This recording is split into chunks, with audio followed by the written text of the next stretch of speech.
Pakilingin po sa inyong katabi at sabihin pagpalain kayo ng Diyos. I receive, I receive. Pagpalain ka ng Diyos. Isalamat po tayo tayo magtatagal po ang oras, alas 11:30 na. Kailangan natin habulin ang ating huling pamagat o huling kabanata sa ating pinipresent na kaligtasan ng Panginoon. Bago natin pakinggan, tayo muna ay manalangin. Pakihawak sa mga katabi sa inyong mga kamay kapatid habang ako'y manalangin. Maraming salamat, dakilang Diyos, sa lahat ng aming natanggap mula sa inyong tulong. Pag-iingat, kalakasan, pag-provide sa lahat ng pangailangan. Higit sa lahat, Panginoong Diyos, salamat sa awa mo sa pamamagitan ng habag ninyo, Panginoon. Pinatawad mo ang aming mga kamalian, mga kasalanan kung mayroon man kaming nagawa, Panginoon. Kaya hindi kami titigil sa paglilingkod sa inyo hanggang maganap ang lahat ng aming pagsisikap. Balang araw, makita ka namin mukha sa mukha. Salamat sa inyong pagpapala. Lahat ng naririto, Panginoon, bago man sila o matagal na, pagpapalain mo ang kanilang buhay. Sa huling hininga, Panginoon, kaming lahat ay makakapasok sa inyong kaharian. Amen. Lahat ng members ng Rise of Church, lahat ng pastors, ay pagpapalain mo. Ito po ang isamot dalangin. In Jesus' mighty name. Everybody say Amen. Amen. Hallelujah. Palakpakan ng Panginoon. Ito po ang ating pamagat.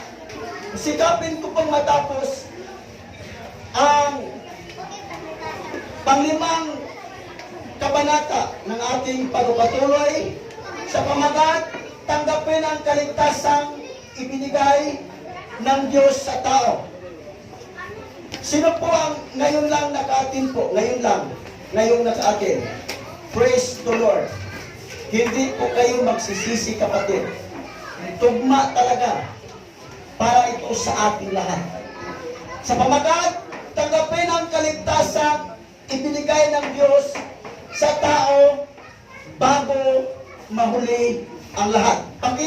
Ulit po, pagbasa, ready, go. Tanggapin ang kaligtasan ibinigay ng Diyos sa tao bago mahuli ang lahat. Sa last Sunday, pinag-usapan po natin ang pag-ibig natin sa Diyos. Kailangan ang ating puso ay malagyan ng pag-ibig para sa Diyos. Ang puso natin, mga kapatiran, kailangan malagyan ng pag-ibig sa ating magulang. Kailangan malagyan ng ating puso ng pag-ibig sa mga kapitbahay, sa mga tao. At mayroon din pag-ibig, ang puso po, lagyan din po ng pag-ibig. Kasi hindi naman po siguro sasagutin ka sa kung nililigaw ka, kung wala kang pag-ibig. Tama po ba? At higit sa lahat, panuman ang pag-ibig na pinag-usapan dito, sabi ng Diyos, sa Matthew Kapitulo 22, 36, kailangan talaga ang puso ng tao ay malagyan ng pag-ibig para sa Diyos. Alright? At itong hinihingi ni Lord o ni God na pag-ibig ay 100%. Hindi 90%, hindi 99%, kundi 100%. Dahil kapag mayroon ka ng 100% na pag-ibig para sa Diyos, ang mensahe nito ay tugma sa atin. Ngunit, mga kapatiran, kung sakasakali ang puso ninyo ay hindi pa nalagyan ng 100%, kung mayroon ng 50%, sikapin ninyo o sikapin natin na magiging 100%. Amen? Alright, patuloy natin. Ito na po ang pinakalas. Ano ang pangpito na gagawin ng tao upang matanggap niya ang kaligtasan na ibibigay ng Diyos? Pangpito na po ito, ha? gagawin po ito. Hindi mo pwedeng tingnan lang. May kahalong gawa. Ano ang pangpito na gagawin ng tao upang matanggap niya ang kaligtasan na ibibigay ng Diyos? Ano po? Pangpito po ito, ha? Alright.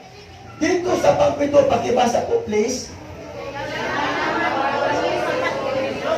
Sa Diyos habang naghihintay tayo sa kamatayan o ang pagbabalik ni Jesus. Alright.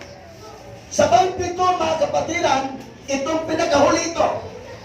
Hindi pwede na mayroon ka ng pag-ibig sa Diyos. Nasaan na to? Paano to?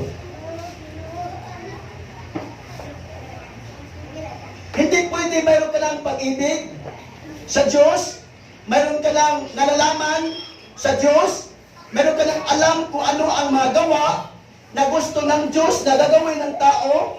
Alam mo na lahat. Alam mo na kung sino si Jesus. Alam mo na lahat. Hindi pwede na hindi ka magpapatuloy. Ang ating pinag-usapan po na kaligtasan ay future. Ang ibig sabihin na pag namatay ang tao at haharap sa hukuman ng Diyos at hahatulan siya ng Diyos, hindi hahatulan siya ng Diyos papunta sa impyerno. Kaya kapag hindi ka mapunta sa impyerno, ang tawag sa iyo, ligtas ka. Mayroong kaligtasan na tinanggap natin ngayon. Ang ibig sabihin, nagkaroon tayo ng isang sitwasyon o isang kalagayan na malubha. Makinig mabuti mga kapatiran, mayroong isang sitwasyon sa tao, mga tao ngayon na malubha. Kapag walang tao ang magliligtas sa kanya, mamamatay siya. Ang pinag-usapan dito malubha, mga kapatiran, ay kasalanan. Kailangan ang tao ito ay maligtas sa kanyang kasalanan. Kasi pag hindi siya maligtas sa kanyang nagawang kasalanan at magpapatuloy siya at mabuta ng kamatayan, tiyak ang sinabing kaligtasan sa darating na araw hindi niya makamit. Kaya natin ginagawa ngayon ay ang pagsisikap na pagkatapos niligtas tayo ni God, sinunod natin ang kanyang mga utos. At kapag ito'y ipagpapatuloy natin, sabi dito, kailangan magpapatuloy. Correct? Magpapatuloy sa paglilingkod sa Diyos habang naghihintay tayo sa kamatayan. So, habang natanggap na natin si Jesus, pinatawad na tayo, may pag-ibig na tayo sa Diyos, kailangan magpapatuloy sa paglilingkod habang hinihintay ang kamatayan. Baka hindi pa nyo alam, hindi lang mga kaibigan mo doon sa labas naghihintay sa inyo. Hindi lang din po ang Diyos ang aking hinihintay. Pwede po yun naghihintay sa Diyos. Hinihintay natin ang Panginoon. Huwag natin kaligtaan na ang kamatayan din po ay naghihintay. Anumang oras, sa anumang pangyayari, mamatay tayo. Kaya bago mamatay o bago babalik ang Panginoon, ligtas na tayo. Correct? Kaya magpapatuloy tayo habang naghihintay sa kamatayan or sa pagbabalik ni Jesus. Magpapatuloy. Tuloy natin. Pagkatapos na natin natanggap ang kaligtasan, oh hallelujah, nabago na ang ating buhay, mayroon na tayong tunay na pagmamahal. Tunay na pagmamahal, ano ho? Tunay na pagmamahal ni Jesucristo. Ay pwede ka magmahal sa kapwa-tao. Pwede yun. Pwede. Pero hindi pwede na ang puso natin hindi mamahalin, hindi malagyan ng pag-ibig sa Diyos. Hindi na pwede. Kaya, mayroon tayong pagmamahal. Alam yung feeling sa isang puso na mayroon ng pag-ibig? Alam na po niyo, no? Di ko na i-explain yan. Alam na po yung mga may asawa na, alam na po yung may mga may mga kasintahan na. Alam na po ninyo, ano ang feeling kapag may pag-ibig ng puso mo. Kaya dito po, pangmahal para sa Diyos. At sinunod na natin ang kanyang mga aral o mga utos. Ano ang susunod nating gagawin? Ito po yan. Ito ang mga sinasabi ng Diyos. Hindi to ako nagsabi, hindi. You are obliged to follow whatever Jesus Christ sinabi. Kung ako ang magsabi sa inyo, nasa inyo kung susundin. Kung hindi. Pag ang Diyos ang magsabi, every one of us is going to follow. Obliged tayong sumunod. Ito ang mga sinasabi ng Diyos na dapat gagawin. Hindi mo pwedeng hindi mo gagawin. Mga kapatiran, makinig mabuti. Baka po ang mensaheng inyong maririnig ngayon, ang pinakalas na message mo marinig. Dahil walang nakakatiyak o mangyari after this. Wala mangyari. Baka ang mensahe ito ay para sa inyo. Para sa ating lahat. Kaya huwag ninyong, sabihin natin, huwag ninyong, maliwalain. Kailangan talaga. Dapat gagawin. Sa lahat ng taong anak na ng Diyos. Anak na tayo ng Diyos, correct? Taas kamay, anak ng Diyos. Naligtas na. Ang ibig sabihin naligtas na, hindi nandoon sa langit. Hindi pa ito nandoon sa langit. Ang ibig sabihin naligtas na, mula sa malubhang kalagayan, dulot sa paggawa ng kasalanan na ating ginagawa dati. We are completely free from any command of Satan to do evil things. We are completely free. And therefore, ligtas na tayo. Mula sa kapahamakan, mula sa kamay ni Satanas, ligtas na tayo. At ang Diyos ang nagligtas sa atin. Nagbagong buhay na. Oo. Yung nag-struggle pa, yung nag-umpisa pa lang, sikapin mo mabagong buhay. Sikapin mo. Nagbagong buhay na, may pag-ibig na ng Diyos, at nasulat na ang kanilang pangalan sa aklat ng buhay. Alright. Ano dapat natin gagawin? Number 1, pakibasa po please. Habang naghihintay tayo sa pagbabalik ng ating mahal na Diyos, araw-araw natin tapat na ipangaral sa mga taong ang mabuting balita upang matupad ang sinabi ng Matthew 24:48. Kanina may message si God kanina. Huwag tayong maging tamad. Kailangan ihayo na. Hindi kami nagkakasundo, hindi kami nag-usap na imaminsay mo ito. It was God's nagbigay sa atin. Number 1, habang naghihintay tayo sa pagbabalik ng ating mahal na Diyos, hinihintay natin ang pagbabalik ng ating Panginoong Diyos. Ano ang dapat gagawin? Araw-araw. Araw-araw, laging tapat sa naipangaral sa mga tao ang mabuting balita upang matupad. Araw-araw. Ang purpose para matupad. Ibig sabihin, pag natupad ang pangaral sa buong mundo, nakakatulong tayo. Kaya nais ng Diyos sa pangalawang trabaho, makakatulong tayo. The main purpose of God, why He saves all of us, in order na makatulong tayo sa gawain ng Diyos.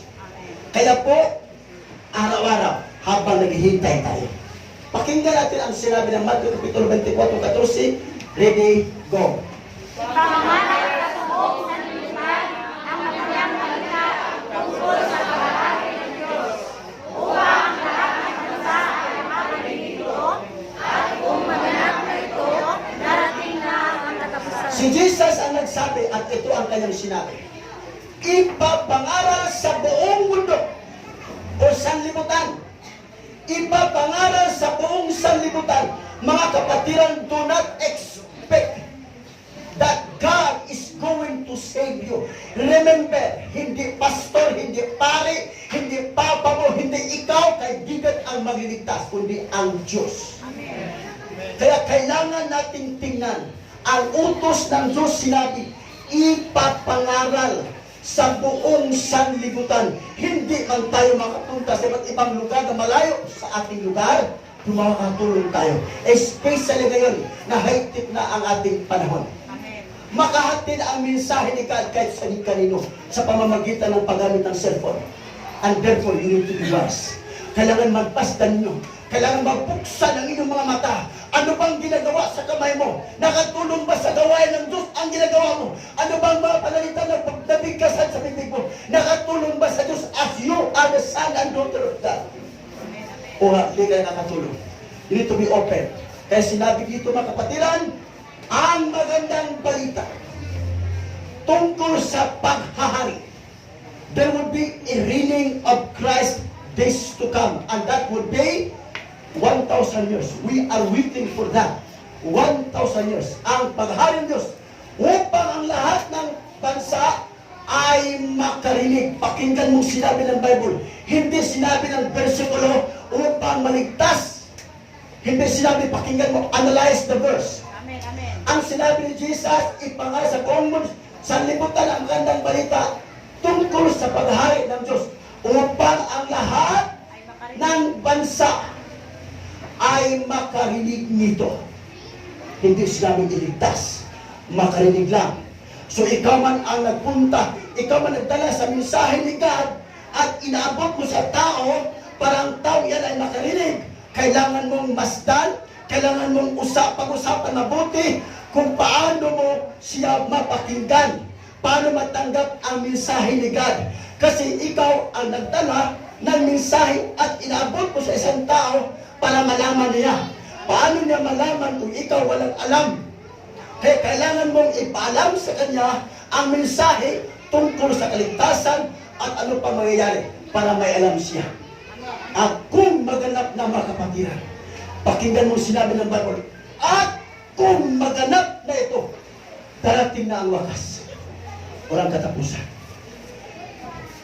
I'm tired of living this condition of this sinful na mundo.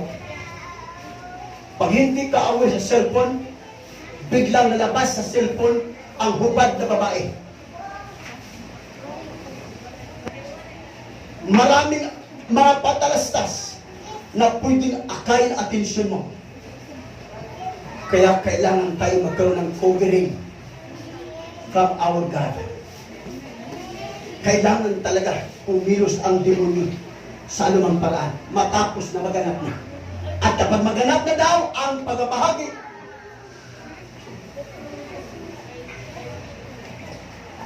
pag maganap na ang pagbabahagi, tapos na ang salibutan. Tapos na. Na hindi natin alam kung hindi natin alam ang mahatid na sa buong mundo ang mensahe, hindi natin alam kung buhay pa tayo. Kurik pa. Hindi mo alam na una, hindi mo alam kailan mangyayari. Hindi mo alam ha? Pangalawa, hindi mo alam kung mabubuhay ba tayo o hindi na. Hindi natin alam. Kaya ang point dito lang, we need to be ready at all times. Amen. Tuloy natin. Yan. Bakit ba araw-araw natin ipapangaral ang salita ng Diyos sa mga tao? Bakit araw-araw? Ang iba nga hindi nangangaral eh. Samantala sinabi niyo araw-araw, ang iba walang araw eh. Walang gabi rin. Na ang iba walang araw-araw, walang gabi. Samantala ko araw-araw. Pero nag-isip ligtas. Galing. Galing eh. Nag-isip ligtas, walang ginagawa. Araw, walang trabaho sa Panginoon. Gabi, walang trabaho sa Panginoon. Nag-expect maligtas. Ang galing. Samantala ang iba, mga apostoles, grabe.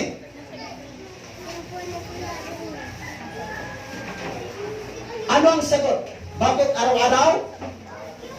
Upang makakatulong tayong lahat. Unang sagot ko yan. Makatulong tayong lahat sa pangangaral ng mabuting balita sa buong mundo tungkol sa paghahari ng Diyos upang matapos na ang mundo. Habang nakita tayo ng Diyos, mga kapatiran, kung sino ang kumikilos, paghatid ng mabuting balita sa ibang tao, kitang-kita tayo ng Diyos.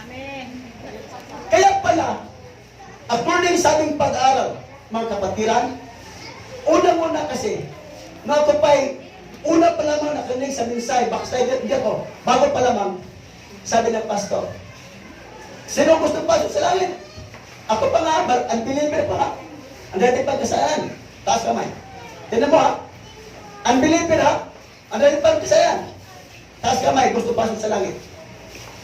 So ngayon, Sunday school man yun, sabi ng pastor, mga kapatiran, bahala na kung walang rewards. Basta makapasok. Di, palampak.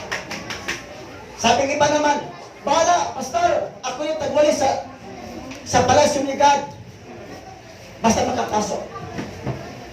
Diba? Bahala, ako lang magtagwalis sa palasyo ni God. Basta makapasok. Di, kung sa isip ko mong ano, nung ako'y nag-aaral ng seminary, lahat ng in-explain ng pastor yun ha. Pastor yun. Pastor ang nag-explain. Nung aral ko ng seminary, hindi pala totoo. Kaya sabi ng Diyos, may gantimpala ang ibibigay sa mga nagpapabot. Sa mga sa may ano bang ibang term sa naghago? Sa Tagalog. Ano bang iba? Nagpapagod. Nagsisikap.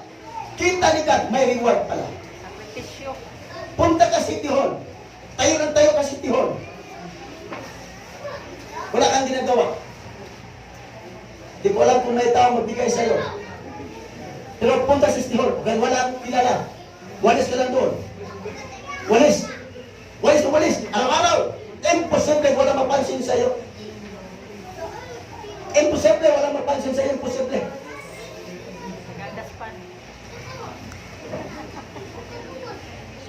Correct? Imposible walang magpansin sa'yo. Araw-araw mo binalisa lang City Hall sa labas.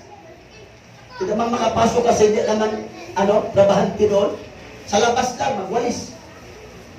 Una sila magsita security guard. O kaya mga employer sa magwalis lang. Posible walang maawa sa iyo. Magbigay mo ng malamig. Sa simbahan, pag nakita namin na may nagwalis, matuwa ako. Simbahan nyo na. How much more ang may-ari? Kaya, makakatulong tayo. May reward po. Palakpakan ng Panginoon. Kailangan maghayo para makatulong tayo sa gawain ni Jesus. Maghayo. Yan. Maghayo.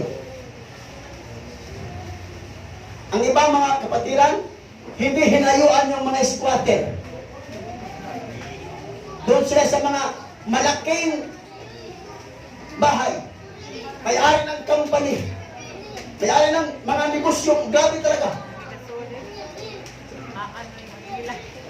Bakit po? Kasi may kasabihan, pag squatter daw, hindi mayaman.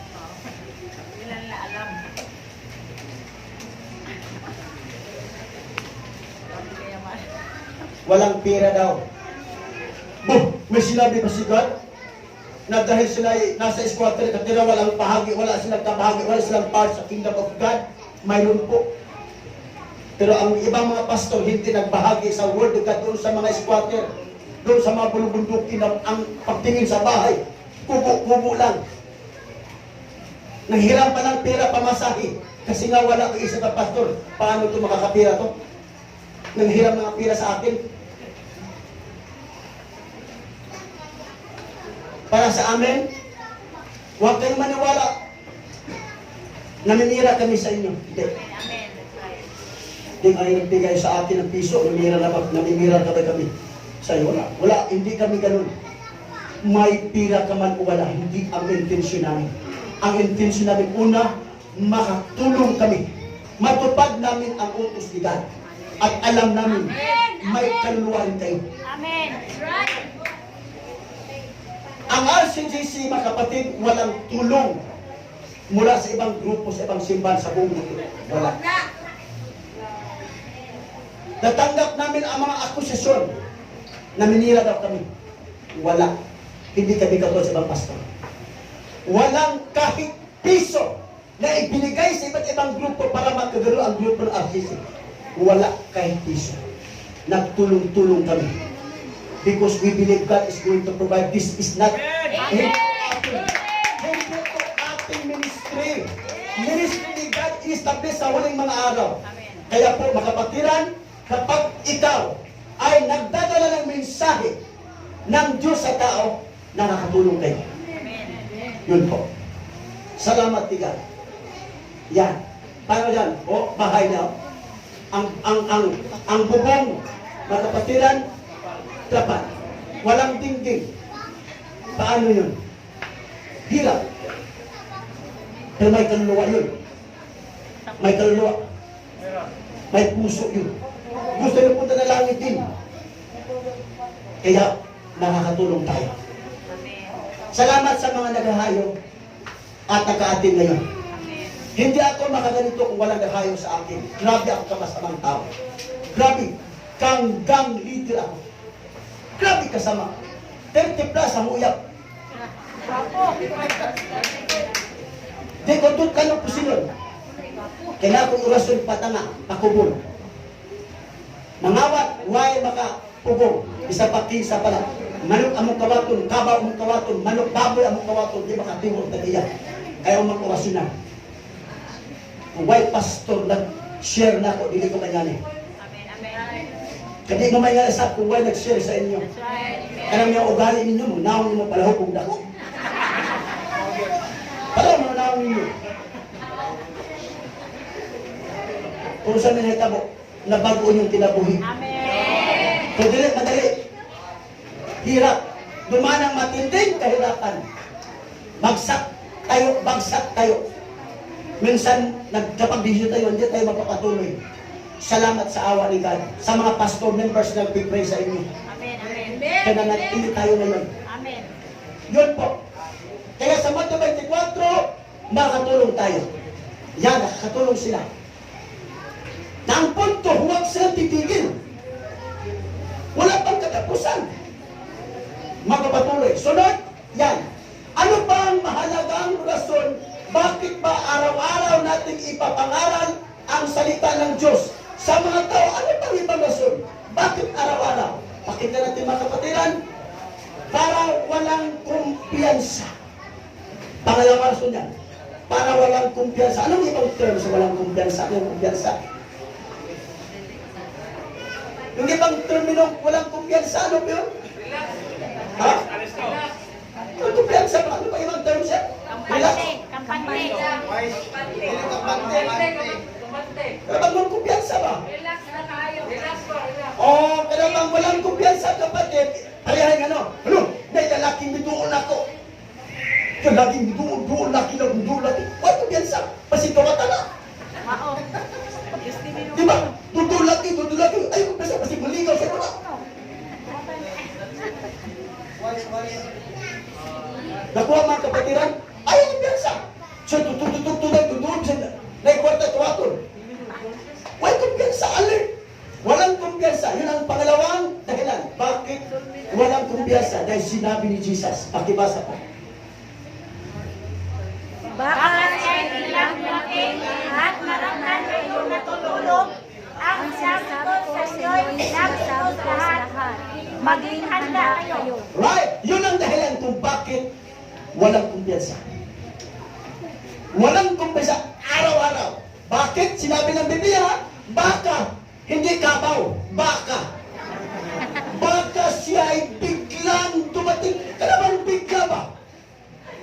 Yung bigla, hindi ka nag-expect ba? Amen. Baka siya ay biglang dumating. Di siya napapaalam. Sinabi ni Jesus yan, baka biglang dumating dahil biglang dumating siya araw-araw. Ngayon, Panginoon, pag-isip ko sa mga Panginoon, sino kayong tao mabahagian ko, bakit bigla kang dumating? Sino ko, parang hindi ko mada. Ang iba, hindi man, ang laging iniisip, pera, uyab, asawa, o laging iniisip, cellphone. Kung isa pa ang pag-iisip ang Diyos. Diba? Kung magkwenta ka ng numero 10, ikaw si Jesus. Okay, ikaw na si Jesus. Hala, pag-isip sa mga, Lord, araw, Lord, baka makasala ko, Lord, pasalwa ko na ang Lord, ha? Ayaw ito na. Mga yung pasaylo daan. Eh nga, Lord, paningkamutan na video ko makasala ni mong ginukay. Basta na maabot ka dahil, Lord, ba? Lord, may bawa ako, Lord. Di ba na magbisita ni mong Lord? Maneng, oy, Jocelyn, nga, oy, Josie, ang sinanganin na mag-eksonan. Sa bantay, kinubalik ko unya. Binabinan si Jesus. Unfair kayo kung ikaw, hipibodo kami di. Nawa kay Abraham po. Naipaginahan ka. Isitahan ka ni God. Nawa kay Abraham po. Kami hintahan dating pinikamote. Unyamingon siya, Pastor, inang ginapastor bali sa unya. Tumitinga ko, grabe ka ginuusap ko. Kami nga nito, mag-ampol, kagalaw ng ampol, astis, mag-ampol, kagapikawas, so di mag-ipahingan nga wasan ang ampol, ngayon eh. Dami ko sa pastor, iyon ang ginapastor, umubalik siya. Diyan, dinuang ka. Nagkatapo ka niya, way tao na sayod, tao na siya. Tao na siya. Way tao na sayod, dahil sayod tao na nahibaw sa balik, hindi mo ang stress. Ayaw ka to. Nasaktan? Naman, biglang dumating. At maratnan kayong natutulog. Problema man eh. Problema di. Problema na. Kada text ni mo makaisod sa baha. Kada text ni mo yan, kita niya ka ng mga words. Yan. Tapos, pag-send dyan, tandaan mo sa satellite, correct? At bago i-send doon sa receiver, oy, kita ni God. Kita kong Satanas. Yung may sticks dyan. Yan, in-il. Yan, ano ba? Talo ka. Kita ni God yan. Aptik ka naman. Gamit tanong ka-aptik sa pangmiming Ginoo lagi. Kesa, I love you. Jesus said,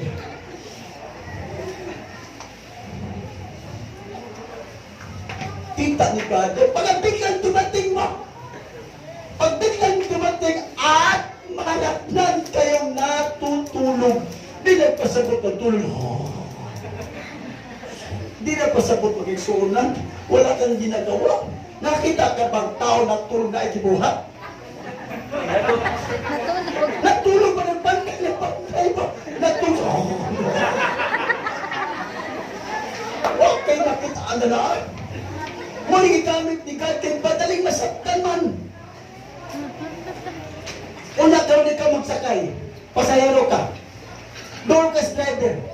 Katani mo ang driver na tutulog. Di mo sa pukawat.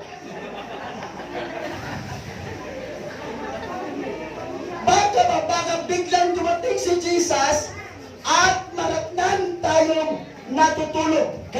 Pakinggan mo ang warning. Ang sinabi ko sa inyo ay first instruction was given to his disciples. And the next is glad. Be ready. Amen? Be ready. Yun po ang pangalawa. Ano bang susunod na gagawin sa lahat ng taong anak na ng Diyos? Naligtas na, nagbago ng buhay, may pag-ibig na ng Diyos, naghayo na salita ng Diyos sa mga tao, at nasulat na ang kanilang pangalan sa aklat ng buhay. Ano pa ang susunod na gawin? Pakinggan mo. Habang may buhay pa tayo, at naghayo sa mga tao, kailangan manatiling banal ang ating buhay. So habang nag-share ka sa Word of God, nagtrabaho naman, kailangan mananatiling banal ang ating buhay. Bakit? Sa pangalawang Pedro 3:14, malinaw sinabi ng Biblia. Pakibasa na po please. Ready go? Kaya nga, mga minamahal, habang naghihintay kayo, singapin ninyong mamuhay ng mapayapa, walang dugis at walang kapintasan. Alright. Dito sa verse, malinaw sinabi. Sinabi ng Biblia, kaya nga, mga minamahal, habang naghihintay kayo, naghihintay kayo, sikapin. Ang word sikap, hindi po basta-basta yan. Sikapin, ano ating sikapin? Tama. Sikapin ninyong mamuhay ng mapayapa. Mapayapa, walang dungis. Pastitalin walang dungis kung sa maling. Arang lisura ng kinabuhian, walang dungis. At walang kapintasan. Uyaw kayo na. Now, may perfecto. Kasagit pa. May perfecto. Dati mo ka-ubito, no? O di perfecto yun. Sinunod yung may perfecto. Among leader yung may perfecto. Na ikaw po, may perfecto siya. Kaya nga sikapin eh. Na ang Bible sikapin. Grabe po, buong araw sikap mo. Pag kita ka babae mo, kita ka ng lalaki no. Sikap ba? Sikap. Nasuko na ka, sikap. Sikap na di ka masuko. So walang pugas, sikap di na makapugas. Sikap ba? Sikap. Sikapin o sikapin. Ano? Sikapin ninyong mamuhay na maraming pera. Hindi sinabi. Mamuhay na mapayapa. Ano mapayapa? Pes na to. So nag-away ang darling na mama. Away-away. Sa manang imong gibuhat di mo. Lit-lit ka pininte. Wala bugas. Wala dungan. So magidungagot. Kaya dungagot. Ang gatan mo ka di mo. So nagasto na nito. Saan gasto di mo? Nasa po na away na. Sikapin ni mapayapa dun. Ikaw po na, di masuko. Sikapin ni mapayapa po. Naku ang punto. Bawat isa ka magsikap. Mahirap mo siya magsikap o hindi ikaw hindi. Bawat isa magsikap. Di ano mangyari sa bahay? Wow! Tahimik. Murang amang.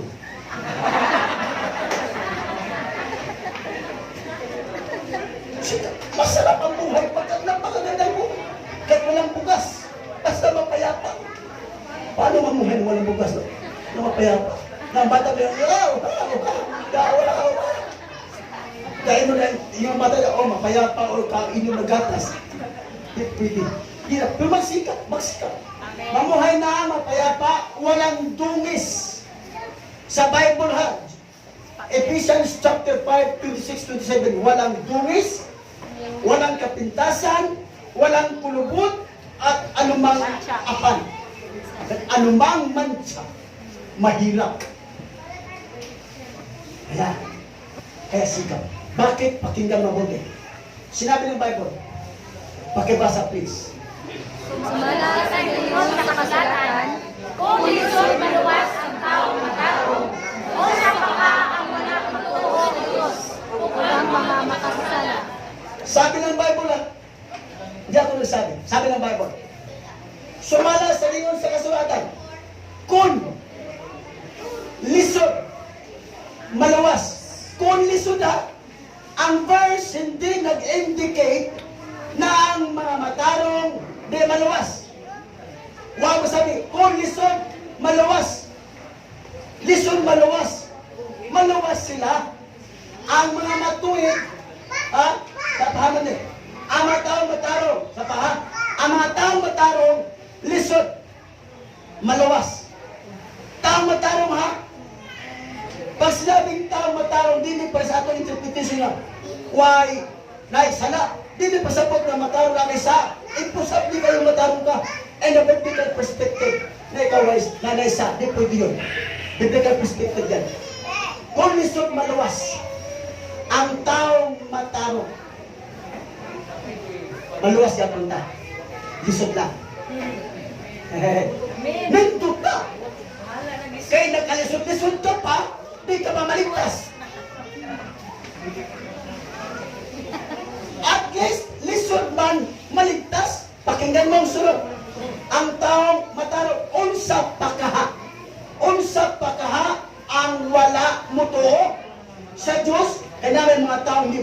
sa Diyos, walang Diyos. Di sila kasama sa kaligtasan. Dahil minsan mga kapatid, masubok kayo, mas lain may papakinggan, kung away mo. So, away Diyos! Wala pa Diyos, gano'n na kahirap kami. Gano'n na listed mo, by Diyos. Kuda sa tanas. Lain paminaw, lain. Why Diyos, kuda sa tanas, lain paminaw. Lain paminaw. Naunsa pa ka ang wala mo to sa Diyos, o mga makasasala. Wami mo ng Bible, listen maluwas ang taong makasala. Wami yun. Ang gigon dahil sa maluwas, taong mataro. Mga kapatid, mataro ka. Tumaling ko diri, mataro na mo. Ha? Kana bang magplansa ba? Na may magplansa na may kulot mo? Na magplansa ka, ako di mo kumarong magplansa. Magplansa ko, magplansa ha? Kadi mo kumarong nun, magpatudlo ko. Ako mag-works, Pastor Ima, active plansa na. Grabe, lindot. Ako dahil, ganto niya, magplansa ko ng parasyo. Kung sa'yo, duhay plate sa magplansa ko, duhay na. Kadi makamaw lagi. Magpatudlo taon saan may mga matao. Patudlo pa. Na, kung lison maluwas ang taong mataro, mataro mo kay sunan? Yatang sa'yo pa. Ginoo ko. So, mataro na mo diha, kamutalan diha, mataro na. Dihapit na.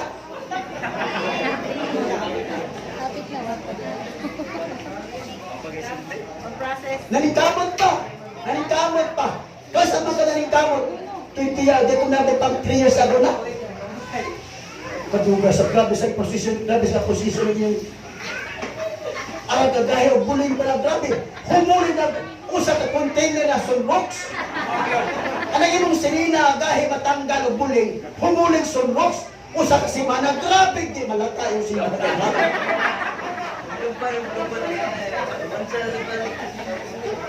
Hapo lang sa atin God.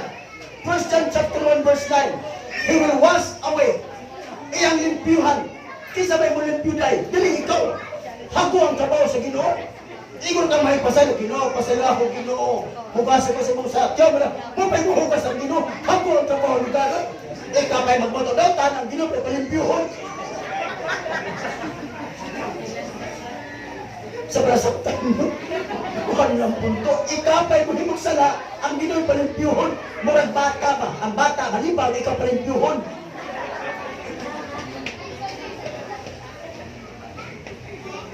Pagkadako na ito, kasi tain na rin. Tain na din ko ito magkawang tain. Diba? Tain. Kung sa may gibuhatin mo, di mo kanon kay tain na. Nga namang di mo kanon, kaya na kay kahibalo. Nga tain na. Ang kita nahibaw tagsa na. Pagsimot ang bahong na tagis ba ni? Magdabaw ko ito sa sagot. Ikabaw ito sa sagot, di ba? Pamaka, sa aman eh. Sa naman ko white lie. So na white lie, dapat black lie. Isa ba na yung white lie? Kinsa ba na yun ba?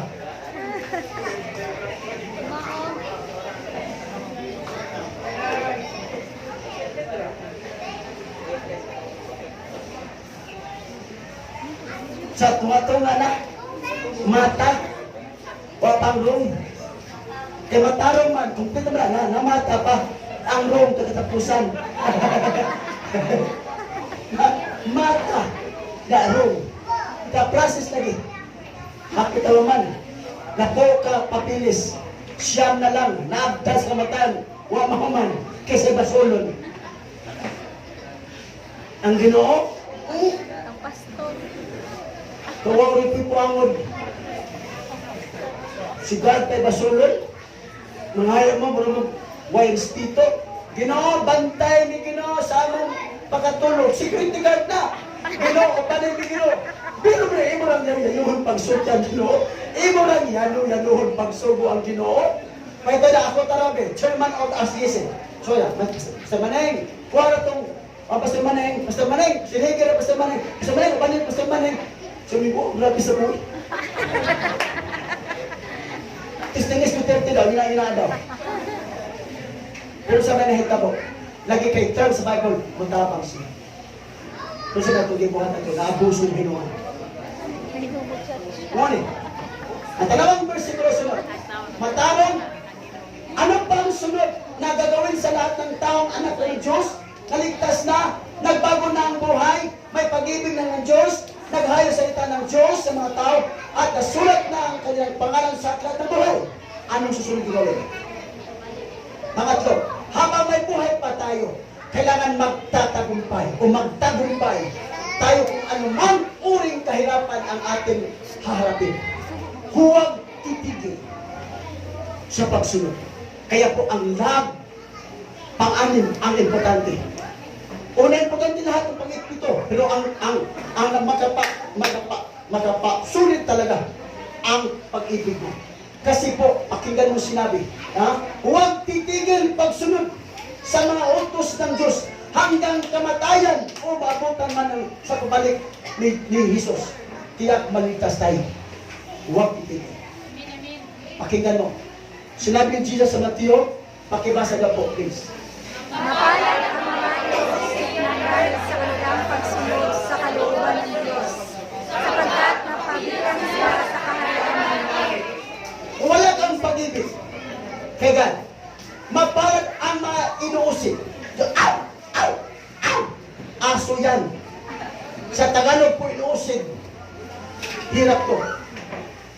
Inuusig ng dahil sa kanilang pagsunod sa kalooban ng Diyos. Dati ako mag-uusig. Dati ako magbato ng bato sa magkusada.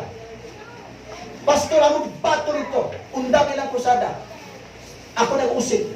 Nung ako naging pastor na, hinuli ng NPA. Dinako, ginulang baril. Naalala ko tuloy yung ginawa ko dati. Hirap yan. Bakit mayroon kong sinunod? Kalooban, hindi akin.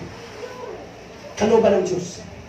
Kaya wala akong pag-ibig kay God, hindi ko matibay, hindi ko magtagumpay. Amen. Sa mga sawang ginutos yung bana, hangayon, marabang kong simba ko di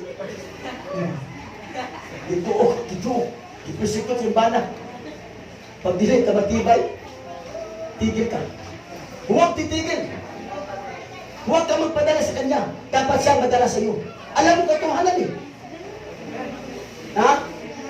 Mapabilang sila sa kaharian ng Diyos. Mapabilang. Ikaw. Masakop ka ba? Sa mabilang, ikaw. Ninjot, mabilang ng manager eh. Ninjot kayo na paminaw ka. Na humanag-basa, ang tanang alaga, ang imong araw masulat. Huwag basa, di ka magtaka na. Mahulog magbasa ko, ikaw nung babag-abot ka ako katapusan.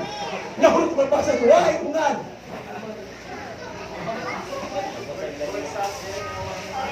Sunod, 11 tayo, 11, 5, 11, ready go?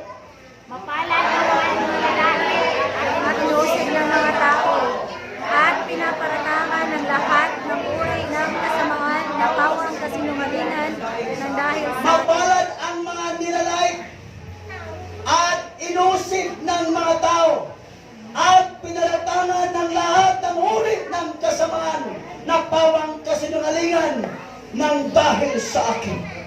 Hindi ako, kay Lord Jesus. Mapalad. Bulahan. Sa ibang terms, malipayon. Manilalait. Kaya kung mayroong naglait sa inyo, huwag kang malungkot.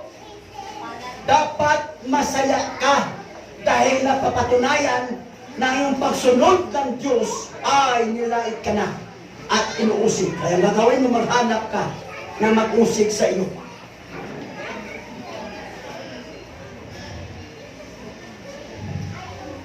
Ang barkada sa pre, tabako pre. Sabi ko, malubong angin lagi. Mausap na yun, nilait ka na. Paano kaya ito pagbigay pa lamang tinanggap mo? Sunod, verse 12, pakibasa rin ito. magsaya kayo at magalak sapagkat malaki ang iyong nagtiwala sa langit. Hindi na ginawa ng mga tao sa mga propeta na una sa inyo. Sinabi ng versikulo 12, Jesus ang sabi, magsaya kayo at mayroong tuliktur pa at magalak. Ano kaibahan sa magsaya at magalak? Di ba kapag masaya? Di ka ba magalak kung masaya ka? Ano bang kaibahan sa masaya? Ang magalak?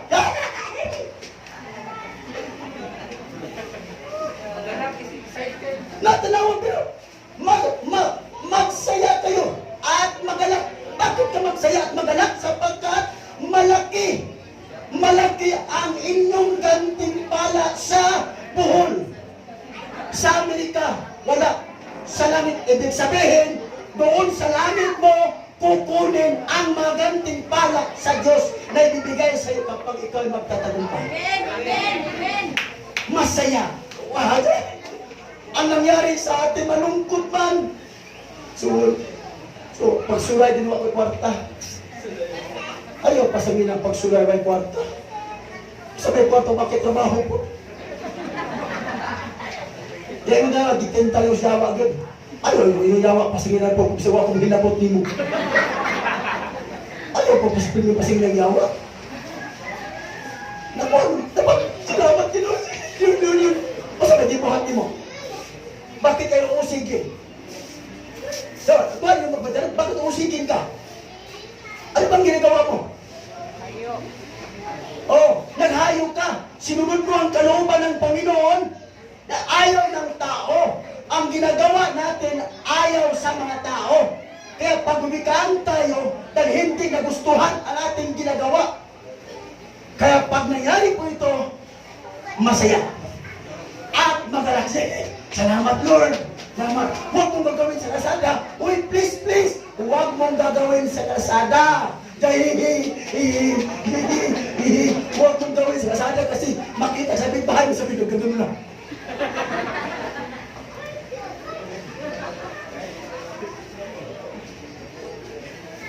Magalak. Masaya. Magalak. Sapagkat malaki ang inyong gantimpala. Ganyan din ang ginagawa ng mga tao sa mga propeta na una sa inyo. Di pala, bago to, hindi bago. May nauna na. Correct? Salamat. Sino bang inausik dito ngayon, be? Yung COVID. Anong COVID? Pag-usik ba yan? Kanan man. Nung kami ang inausik is COVID lagi. Di na mauwi. Yan ang COVID ang usip sa atin. Kang COVID, part sa plano ni God. Huwag pa'y COVID, di mo makari diri. Huwag pa'y COVID yung mahadlok. Amen. Di makatis ng baktas yung kabangkalan, baktas yung mga pero diri na. Puro simbar. Huwag pa'y COVID yung mahita mo sa inyo lang. Daghang nangalawas doon sa COVID na hadlok mabalik ang Ginoo. Kung hayahay pa, waka. All things work together. Amen. Nakita ko mga bagong mukha. Nagpahiyong. Salamat bigat. Natuloy tayo. Last, malapit na matapos tayo. Matthew 24:12. Ang kasamaan na laganap. Pakibasa please. Ang kasamay na laganap, walang gagawin ang pag-ibig ng marami. Ang kasamaan na laganap. Kahit manlamig ang pag-ibig ng marami. Please po. Be strong. Whatever happens. Be strong. Still. Thank God. Dili. Panuay mo dili. Dili. Puso. Lord, bahala ang mangyari. Mamahalin kita. Bahala ang mangyari. Mamahalin kita. Amen. Amen. Kung ayaw man makita mang kabig Christian na hindi na maglilingkod kay God, huwag. Pakinggan mong sinabi, malalamig ang pag-ibig. Pag hindi naman ang person ang pag-ibig mo, malalamig na po yan. Hirap. Pag-ibig, buo, hindi ka malamig. Bakit po? Ang kasama ay laganap. Kahit saan. Kahit saan talaga. Pati pa simbahan. Bakit nasabi ko yan? So, sa simbahan, lalo ang muslim kung ikawan. So, simbahan na. Kahit saan lagi.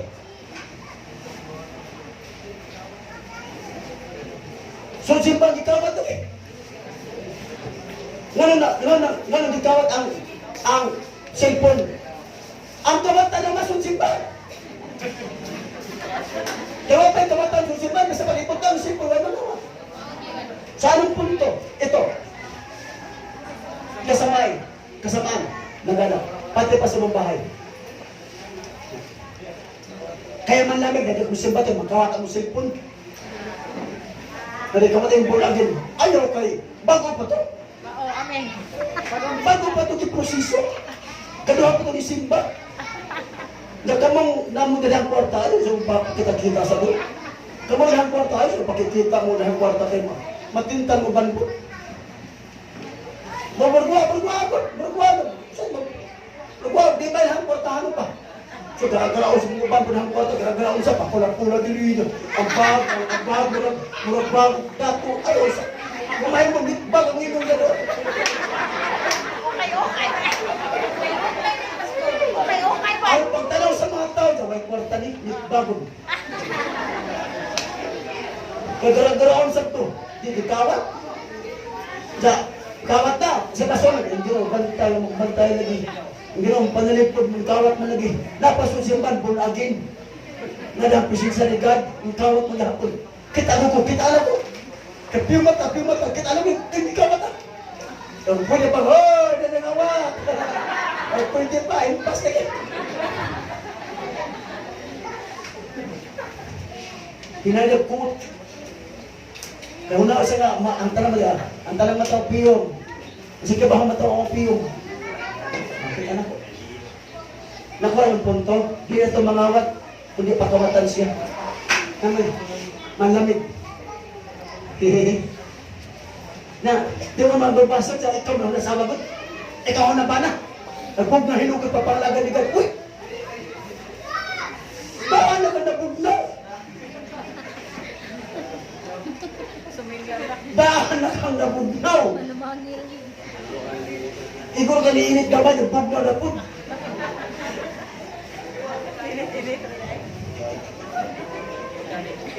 Pinapasimpilan nyo na manlalamig ang pag-ibig. Unya di pa singular, marami. I don't want this prophecy happen to me. I don't want this prophecy happen to you. Therefore what? Atong gagawin natin? Sikap. Bakit? Pakinggan mo kapatid. Manlamig at verse 13, anong sinabi? Pakibasa, please, last na lang to. Ngunit ang manatiling tapat ang nagwakas ay siyang nagwakas. Alright, ngunit ang manatiling tapat. Woo! Hallelujah! Hallelujah! Hallelujah! Mula dito mga kapatiran, huwag tayong manlalamig sa anumang uri ng kahirapan. Sabi ng Diyos, ngunit ang manatiling tapat hanggang wakas ang siyang maliligtas. Amen. Kaya po mga kapatiran, kaya malinaw ang sinabi ng Diyos. Pahayag 3:5. Ang magtatagumpay. Hallelujah, hallelujah. Ang magtatagumpay, speaking about mayroong labanan. Ang magtatagumpay ay magdaramit ng puti. Hindi ko kailanman aalisin sa lahat ng buhay ang kanyang pangalan. Hindi pupurahin ni God ang nagtatagumpay sa paglilingkod kay God hanggang kamatayan. Kapag tayo po ay magtigil sa paglilingkod ng Diyos, hindi si God ang magsisisi, kundi ikaw. Amen. Habang wala pa ang panahon sa kanyang pabalito, let us be strong. Sunod po yan sinabi. Sabihin mo kay Lord Jesus Christ, Jesu Cristo, mamahalin kita, Panginoong Jesu Cristo, at sundin ko ang inyong mga utos ng lubusan hanggang kamatayan. Love ang pinakasusi dito. Love. Look at your heart, please. Please, mga kapatiran, tingnan ninyo ang inyong puso. Paano mo ma-prove? Ano bang nararamdaman mo sa kilos para sa Diyos? Baka magtamlay na po. Walang gana magbabasa ng Bible. Walang gana manalangin. I tell you, you are backslider na. Sabi ng Bible, ang manatiling tapat. And therefore, we have a great chance to change everything in order to follow God's will. Amen. Sundin natin. ang utos ng Diyos. Mayroon pong sinabi dito mga kapatiran. Sinabi ni God, bago ang wakas. Si Kristo mismo ang nagsabi, Juan 10:28, nakinig sa akin ang aking tupa. Pakinggan sa pagkibasa po, please. Nakikinig sa akin ang aking tupa. Nakilala ko sila at sumusunod sila sa akin. Verse 27 nagsabi, nakikinig sa akin ang aking mga tupa. I hope, mga tupa tayo ni God. Or mga katawhan ni God, nakikinig sa akin. Ang aking tupa, nakilala ko sila. Napakasarap ang salita. Nakilala ko sila. Yes, pwede natin makilala si Jesus. Ang punto dito, si Jesus ang nakilala sa akin. At sumusunod sila sa akin. Pakinggan mo ang promise ni God. Ang promise mismo ni Jesus. Kapag gagalapin po natin ito, ano ang promise ni God? Hallelujah. Makikinig po yan ang mga kimatopa. Nakilala ko sila at sumusunod sila sa akin. Anong pangako ni God? At ang mayari kung nakikinig tayo ni Jesucristo, nakilala tayo ni Jesucristo, at sumusunod tayo ni Jesucristo, ano mangyayari mga kapatiran? Ang sagot ni Jesucristo ay mabasa sa 1:28 pakibasa. This is the final answer of Jesus. Bibigyan ko sila ng buhay na walang hanggan. Kailanman hindi sila mapapakamak at hindi sila maagaw sa Hallelujah!